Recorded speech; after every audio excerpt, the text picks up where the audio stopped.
In the shadowy world of special operations, some forces are spoken of only in whispers. They are the silent professionals, the operators who move unseen. They strike with precision before melting back into the darkness. India has its own such elite force, born from the sea and bred for the impossible. They are the Marine Commandos, more famously and perhaps more fearfully known as the Marcos. They are an integral and highly secretive unit of the Indian Navy, a small brotherhood bound by a code of extreme courage and unwavering duty. Their official motto, the few, the fearless, is not just a slogan.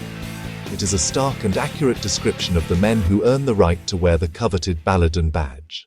The story of the Marcos does not begin in a vacuum. It was born out of a clear and pressing need identified by the Indian Navy in the mid-1980s. The maritime landscape was changing, and with it, the nature of naval warfare. The Navy realized it required a specialized force, a unit capable of conducting complex amphibious operations, counter-terrorism at sea, and covert missions that fell outside the scope of conventional naval duties. The vision was to create a force that could project power from the sea onto the land, conduct reconnaissance behind enemy lines, respond to asymmetric threats like terrorism and piracy. So, in February 1987, the Indian Marine Special Force, IMSF, was officially raised, the name later shortened to Marcos. From their inception, the goal was to build a world-class special operations unit. The Indian Navy looked to the best for inspiration and initial training. Early cadres trained with United States Navy SEALs and British Special Boat Service, SBS. This initial collaboration was crucial. It provided a solid foundation in doctrine, tactics, and brutal training methodologies. They adapted these lessons to India's geography, built their identity, and established their primary training base at INS Abhimanyu in Mumbai. The Marcos are often described as a multi-purpose special force, and this is no exaggeration. Their training prepares them to be a jack of all trades and master of all, capable of executing a breathtakingly wide array of missions across different domains. Their primary and most fundamental role is conducting amphibious warfare. This involves projecting force from the sea to the land, often through clandestine means. They can be inserted from submarines, surface ships, or helicopters to conduct raids, sabotage critical enemy infrastructure on the coast, or secure a beachhead for a larger conventional force. Another one of their most critical responsibilities is counter-terrorism. The Marcos are one of India's premier counter-terrorism units, with a specific focus on the maritime domain. Their expertise was famously called upon during the 26/11 Mumbai attacks, at the Taj Mahal Palace Hotel and the Trident Oberoi. They train relentlessly in close-quarter battle and hostage rescue operations, practicing how to board ships, clear rooms, and neutralize threats with surgical precision. Beyond direct combat roles, the Marcos are masters of special reconnaissance and intelligence gathering. They observe enemy movements, report on buildups, and designate targets for naval or air strikes. Finally, they play a vital role in anti-piracy and maritime interdiction operations, boarding compliant or hostile vessels and rescuing crews to protect sea lanes and commerce. The journey to becoming a Marcos Commando is not a path for the ordinary. The selection is voluntary. Only male officers and sailors already serving in the Indian Navy can apply.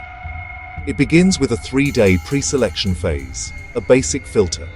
Candidates face fitness tests, endurance runs, obstacle courses, swimming, to assess conditioning and water aptitude. Even here, over 50% drop out.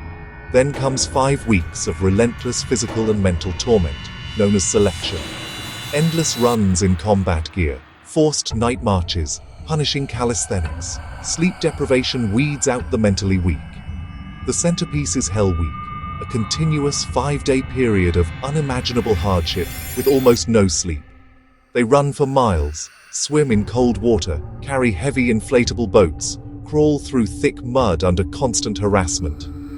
The goal: who can maintain focus, work as a team, and follow orders when the body screams to quit. Many succumb to injury, exhaustion, or simply give up. Those who complete selection and Hell Week prove raw physical and mental fortitude. They move to initial qualification training, 10 weeks of weapons, CQB, demolition, and basic combat diving. For a Marcos trainee, there is no gentle morning. The day begins long before sunrise, often with a jarring wake-up call.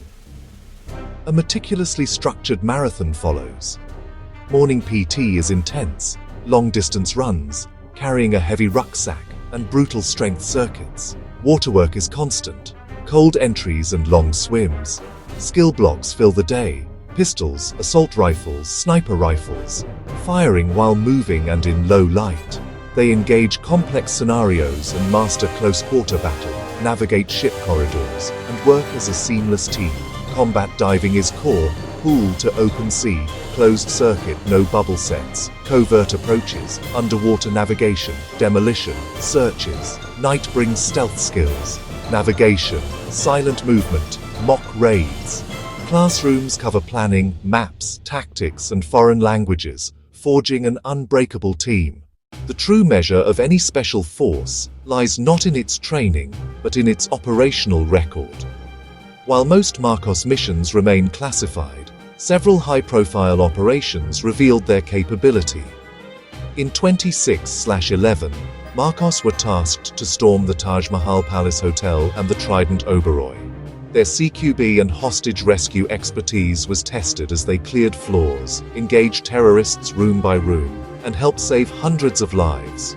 They also excel in anti-piracy across the Gulf of Aden and Indian Ocean, executing visit, board, search, and seizure missions. In one operation, a team fast-roped onto a hijacked ship, swiftly neutralized pirates, and rescued the crew without casualties. Operation Pawan was formative. Amphibious recon, camp raids, and the famed Jaffna jetty strike that disrupted LTTE supply lines.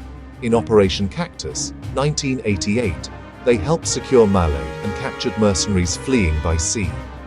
More recently, Marcos adapted their aquatic skills for Kashmir's Wular Lake to cut infiltration routes, proof of cross-domain versatility.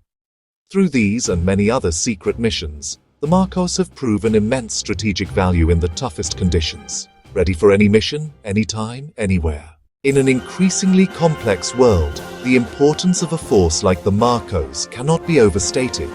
They are more than a unit. They are a strategic instrument of national power. With a 7,500-kilometer coastline, vast offshore assets, and maritime trade, response at sea is paramount.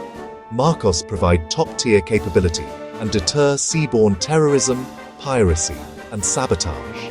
Their speed, precision, and versatility enable rapid covert action with maximum impact.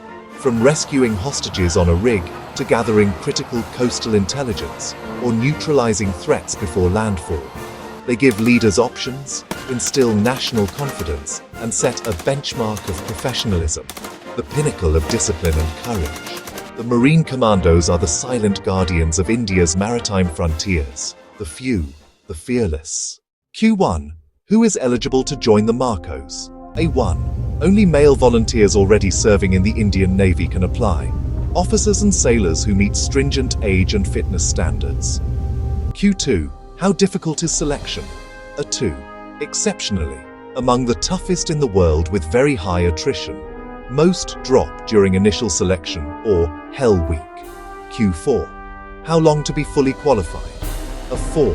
Months for basic qualification, 2 to 3 years to be fully operational across advanced skills. Q3. Do they operate only at sea? A3. No. They operate on land, at sea, and in the air, across jungles, deserts, and high-altitude terrain. Q5. Can women join? A5.